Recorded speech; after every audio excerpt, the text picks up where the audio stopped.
Sir ఇంతమంది బలగం ఉన్నా మన హిందుత్వం ఎందుకు బలహీనపడుతుందంటారు? ఎందుకంటే వ్యక్తుల వల్ల. ఇక్కడే పుడుతున్నారు కదా వేరు పురుగు. ఆ చెట్టులోంచే పురుగు వచ్చినట్టు విదేశాల నుంచి ఎక్కడో ఎవడో తిట్టడం కాదు.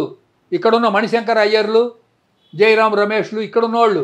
సార్ మీరేమో అన్య మతాలే లేవంటారు, కొందరేమో మత సామరస్యం అంటారు. దీన్ని ఏ విధంగా చూడాలి అసలు? మత సామరస్యం అంటే నన్ను ఎవడో కర్ర తీసుకొని కొట్టడానికి వస్తే వాడిని కౌగులించుకోమంటారా చెప్పండి? నన్ను నేను ప్రొటెక్ట్ చేసుకోవాలా వద్దా? మత సామరస్యం అంటే ఏంటమ్మా మత సామరస్యం? అంటే అన్య మతాలను కూడా గౌరవించాలి, మన మతంతో అంటారు.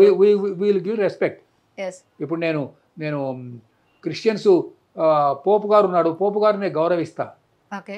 To what extent? You are a head priest, I will give you respect. అలాగే ఆ ముస్లిం ఖలీఫాలు ఉన్నారు, వాళ్ళకి మనం ఎంత గౌరవం ఇవ్వాలో అంత గౌరవం. మన దేశంలో కూడా చాలా మత పెద్దలు ఉన్నారు, వాళ్ళను గౌరవిస్తాం. వాళ్ళకి గౌరవించినంత మాత్రాన మనం వాళ్ళ మతంలోకి మారిపోతామా చెప్పండి?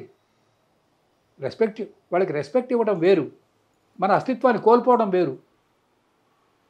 when once you have lost your religion, you are once for all lost everything. ఇక నీకు అస్తిత్వం ఉండదు, నో ఎగ్జిస్టెన్స్. హిందూగా ఉన్నంత వరకే ఇక్కడ ఈ భూమి మీద అస్తిత్వం అతనికి.